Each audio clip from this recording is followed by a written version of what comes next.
तो guys welcome to my channel. आशा करती हूँ आप सब अच्छे होंगे और अपनी तैयारी अच्छे से कर रहे होंगे। जैसा आपको पता है बीएड वर्सेस बीटीसी का विवाद दिन पे दिन नया मोड़ ले रहा है।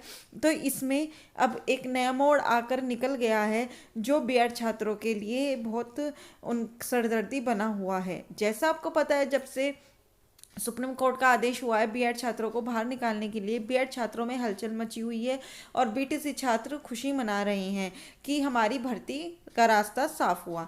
लेकिन ये नहीं पता अभी तक यही आपका सुप्रीम कोर्ट और आपकी जो गवर्नमेंट है यही चाहती है कि बीएड वर्सेस बीटीसी स्टूडेंट आपस में लड़ते रहें।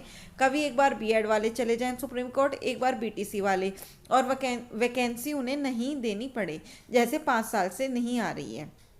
पहले बीटीसी वाले चले गए लेकर कि बाहर किया जाए, अब बीएड वाले चले गए हैं धरना दे रहे हैं, तो ऐसे वैकेंसी नहीं आएगी। तो आप दोनों गुट को एकजुट होना पड़ेगा और तभी वैकेंसी की मांग करनी पड़ेगी, तभी वैकेंसी आएगी। ये होना चाहिए कि मेरिट के हिसाब से नहीं, जो होशियार होगा वो एक सीट पक्की कर लेगा, क्योंकि लाखों सीट्स हैं। एक ये नहीं कि चलो हम 50,000 बीएड के लिए निकाल लेते हैं, 50,000 बीटीसी के लिए, लेकिन नहीं, ये लड़वाते रहेंगे और दोनों पक्षों को भिड़वाते रहेंगे। जैसा आपने थंबनेल और टाइटल पढ़ लिया होगा, शिक्षक भर्ती को लेकर बीएड छात्रों से जुड़ी बड़ी खबर, प्राथमिक शिक्षक भर्ती पर लगा ग्रहण कैसे। जैसा आपने कल देखा होगा, शिक्षक नियुक्ति में बीएड अभ्यर्थियों पर संशय। प्रारंभिक शिक्षक नियुक्ति में बीएड अभ्यर्थी यदि किए हों डीएलएड तो 11 सितंबर तक अपलोड करें प्रमाण पत्र।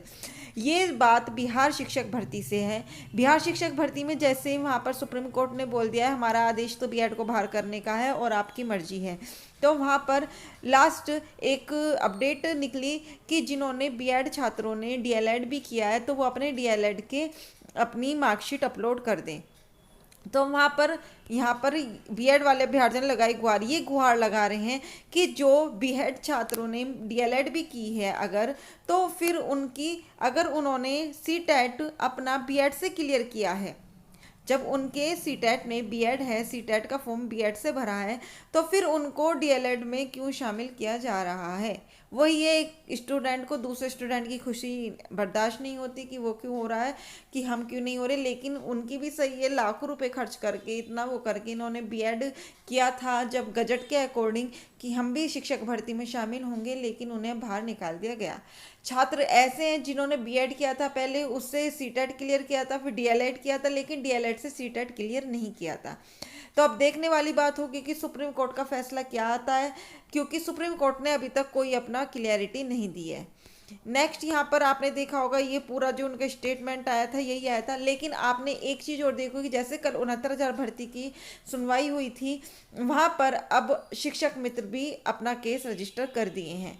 उनका कहना है कि जब आपका गजट ही रद्द हो गया एनसीटी के अकॉर्डिंग, जिसमें हमारी मेरिट को बढ़ा दिया गया था और बीएड को शामिल किया गया था, तो उनको बाहर निकाले। जब एनसीटी का गजट ही रद्द हो गया है और हमारी कम जो मेरिट थी उस पर जो शिक्षक मित्रों को नहीं लिया था गवर्नमेंट बेस पे, उनको लीजिए। तो अब शिक्षा मित्र भी सुप्रीम कोर्ट की ओर चले गए हैं। इधर देवी शर्मा जी दोबारा जो बीएड की तरफ से खड़े हुए थे, उन्होंने भी कोई रिव्यू नहीं भेजा जब सुप्रीम कोर्ट का आया और कोई मांग नहीं की, उन्होंने भी क्लैरिफिकेशन मांगा है, वो भी आगे लड़ना नहीं चाहते।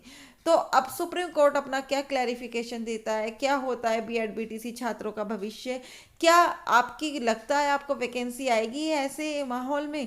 मुझे नहीं लगता, क्योंकि जब आपके ये ऐसे गुटों को लड़ाते रहेंगे, क्योंकि पहले आपका यूपी टेट होगा, इलेक्शन है, तो यूपी टेट के अभी तक आ जाने चाहिए थे। आयोग की बात थी, आयोग भी कब का पास हो चुका है, 1 महीना हो चुका है, ना यूपी टेट के फॉर्म आ रहे हैं, ना आपके सुपर टेट की अभी आशा है। तो अब बस ये पक्ष ही एक दूसरे से लड़ते रहेंगे। अब देखो यहाँ पे लिखा है बीएड के आधार पर सीटेट में शामिल होने वाले अभ्यर्थियों को डीएलएड से प्रमाण पत्र बदलने पर भी कैसे लाभ मिलेगा। ये सवाल लेकर सैकड़ों अभ्यर्थियों ने बीपीएससी और शिक्षा विभाग से गुहार लगाई है। आयोग ने 11 तक डीएलएड प्रमाण पत्र अपलोड का मौका दिया है और आपको पता है 14 सितंबर को भी जबलपुर में आपकी सुनवाई होगी, उसमें क्या होगा देखते हैं। अभ्यर्थियों ने कहा कि बीएड को डिग्री हटाकर डीएलएड अपलोड भी करा दिया तो हमारी सीटेट की डिग्री कैसे मान्य होगी। कक्षा 1 से 5 में बहाली के लिए बीएड को डिग्री को बाहर कर दिया गया। बड़ी संख्या में ऐसे अभ्यर्थी जिन्होंने बीएड के आधार पर सीटेट किया, इन अभ्यर्थियों ने बीपीएससी विद्यालय अध्यापक नियुक्ति की परीक्षा भी दी। बीपीएससी प्राथमिक शिक्षक अभ्यर्थी ऋषिकेश राज ने कहा कि बीपीएससी द्वारा आगामी 9 से 11 सितंबर तक अपने प्रमाण पत्र की जगह डीएलएड प्रमाण पत्र को अपलोड करने से संबंधित एक निर्देश जारी किया गया है, जिस पर शिक्षा विभाग के अभिभावक को विचार करना चाहिए। तो अब देखने वाली बात होगी कि क्या होगा, अब उनके अपलोड जो होंगे डॉक्यूमेंट वो मान्य होंगे या नहीं, या फिर उनको भी हाथ धोनी पड़ेगी। शिक्षक भर्ती में क्या होगा आगे का फैसला, शिक्षक भर्ती आएगी या नहीं, अब शिक्षा मित्र भी क्या करते हैं, तो देखने वाली बात होगी। चैनल पर बने रहिएगा, यहाँ पल पल की अपडेट आपको मिलती रहेगी और जैसे भी कोई सूचना होगी यहाँ पर जारी कर दी जाएगी और सारी तैयारी भी कराई जाएगी। आप चैनल को सब्सक्राइब करके बेल आइकन प्रेस जरूर कर लीजिएगा नए आए हो, और दोस्तों के साथ शेयर कीजिएगा। और आप क्या समझते हो, आप क्या चाहते हो, क्या मैं जो कह रही हूँ सही है, अपनी क्वेरी को कमेंट बॉक्स में ज़रूर दीजिएगा। आज के लिए इतना ही। Thank you.